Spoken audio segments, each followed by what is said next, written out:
Hello folks, I'm Coach Comprido and I'm going to be answering your questions this week.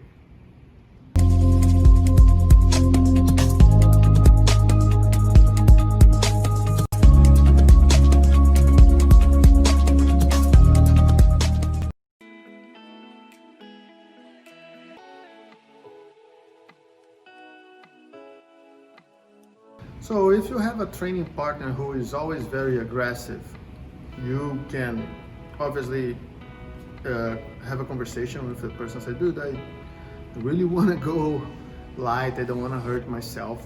So you cannot match the aggressiveness, because if you do, you guys gonna keep escalating and then not gonna be fun, you know. And then if even after you ask the guy to tone down, and you always, when you start to training with him, you try to hold yourself back, you go and talk with your coach, say, hey coach, man, I'm afraid to get hurt, you know, Billy is always a little bit too rough, can you speak with him? You know, if it doesn't change, I prefer not to training with him, and then you're gonna be fine, you know. Some people, that's the way they training, and then that doesn't mean they are bad people. You know, that's just the way they are. They training rough, you know, like normally people have a wrestling background tending to be a little bit more rough because wrestling is pressure all the time. And in jiu-jitsu, we are a little bit more laid back and stuff. So it's very common. I see my wrestlers training with the people who just training jiu-jitsu, and then sometimes I see how the jiu-jitsu people get a little bit upset, you know. But I know a little bit how these people think, you know, the wrestlers think. I work with wrestlers for a while, and it's nothing ill intent. It's just the way they do, the way they want to present themselves. You know, doesn't mean they don't care about you. That's the way they like to roll. If you don't want to roll with somebody who goes super hard, ask them, talk with your coach.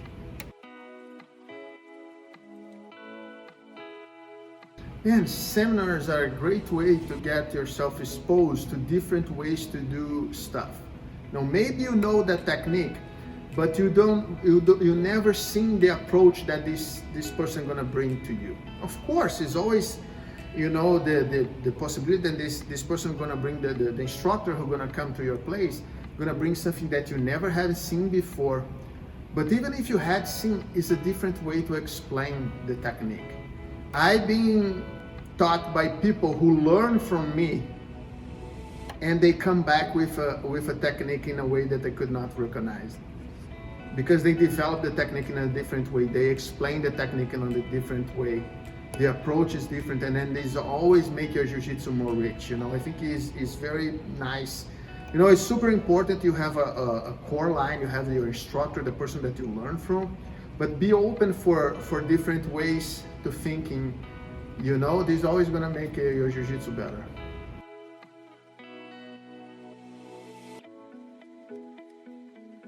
Look, I think he's respectful with the new coach.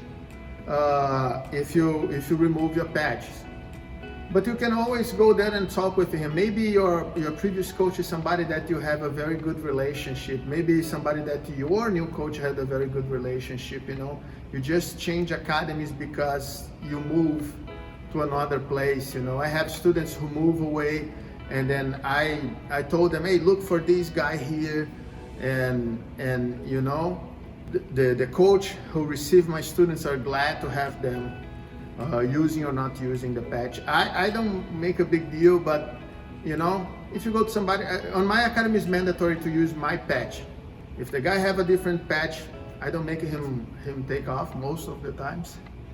But it is showing respect, you know, like you go and ask your coach, but to begin with, you should take it off. If you don't wanna, talk with your coach.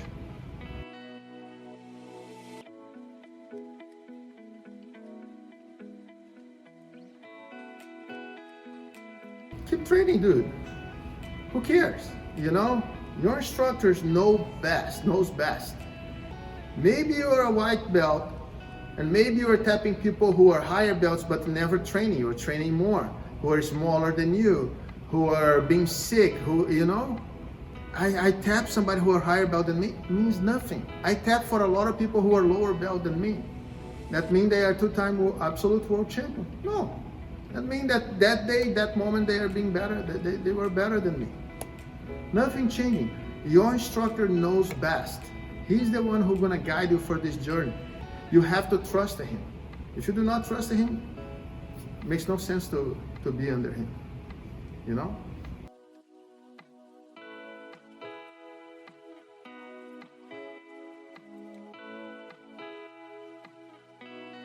You should to go. Like, I believe it, more time you spend doing jiu-jitsu is better for me as an instructor. You know, if my student is traveling, I will be glad for him to be visiting other academies and learning a little bit in a different way. And yeah, I like when my students come to me, hey coach, I'm gonna be traveling, I'm gonna go to Oklahoma. Do you know anybody there? Sometimes I have a recommendation to do, sometimes I don't, you know, and I get people from those academies coming visit my academy as well. So it's like exchange student situation.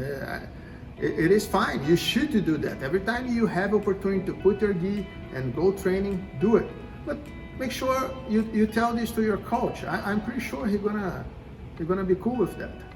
So once again, kiss to my mama, hug to my dad, kiss to my dog, my bird. You know, I have a bird now. So, you know, like, subscribe, send me an email.